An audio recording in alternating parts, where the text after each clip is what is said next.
Au nom du Père, du Fils et du Saint-Esprit. Amen. Esprit de Dieu, souffle de vie.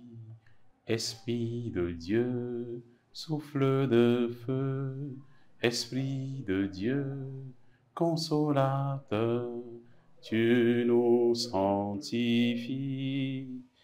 Évangile de Jésus-Christ selon saint Marc. Ce jour-là, le soir venu, Jésus dit à ses disciples, « Passons sur l'autre rive. » Quittant la foule, ils emmenèrent Jésus comme il était dans la barque, et d'autres barques l'accompagnaient. Survient une violente tempête. Les vagues se jetaient sur la barque, si bien que déjà elle se remplissait. Lui dormait sur le coussin à l'arrière. Les disciples le réveillent et lui disent, « Maître, nous sommes perdus, cela ne te fait rien ?»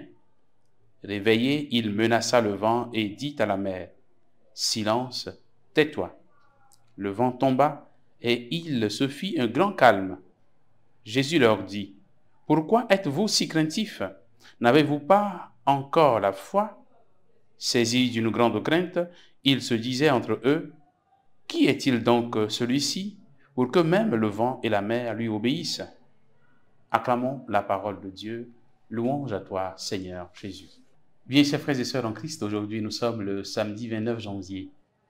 Nous rendons grâce au Seigneur pour cette journée que sa bonté nous offre.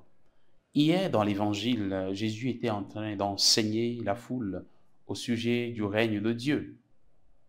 Aujourd'hui, il finit d'enseigner, il finit donc de nourrir cette foule qui était auprès de lui et il décide d'aller ailleurs, accompagné de ses disciples pour continuer la mission.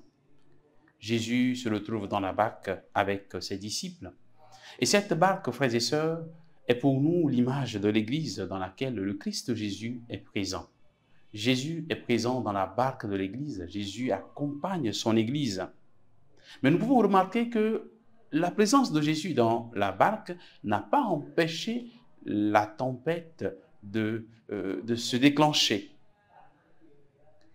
Jésus était dans la barque et pourtant ce vent très fort a commencé donc à secouer les disciples, à secouer la barque et les disciples ont commencé à crier, à avoir peur. L'histoire de l'Église, frères et sœurs, est remplie de moments troubles qui peuvent ressembler à ces tempêtes-là, de moments troubles remplis de scandales, de contre-témoignages. Mais le Christ est présent dans la barque et cette barque avance. Le Christ est présent. Quand il se lève et quand il parle, la tempête s'apaise. Cette barque est aussi l'image, frères et sœurs, de chacune de nos vies.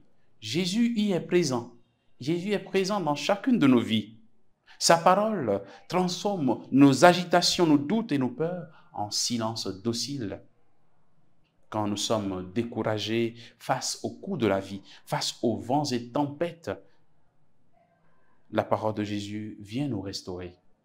Quand les disciples étaient dans la barque, Jésus se réveille et quand il parle en disant « Silence, tais-toi », voici que le silence règne. C'est ainsi que nous aussi, dans nos moments d'épreuve, dans les moments de doute, Jésus qui est présent, quand il vient, quand il parle, il transforme nos cœurs, il transforme nos vies. Frères et sœurs, ouvrons-lui notre cœur et continuons comme les disciples de crier vers lui. Quand nous sommes dans l'épreuve, ne nous laissons pas gagner par ces tempêtes, ne nous laissons pas décourager.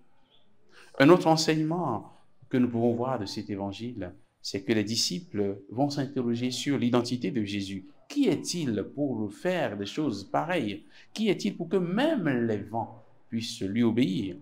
Cette interrogation des disciples peut être aussi la nôtre aujourd'hui. Qui es-tu, Seigneur Jésus, pour moi? Qui es-tu pour moi? Demandons au Seigneur la grâce de croire en sa présence dans nos vies. Il est réellement présent, même quand nous pensons qu'il nous a oubliés, même quand nous pensons qu'il est loin de nous, il est présent dans nos vies. Qu'il nous bénisse et qu'il nous garde dans sa paix, au nom du Père et du Fils et du Saint-Esprit. Amen.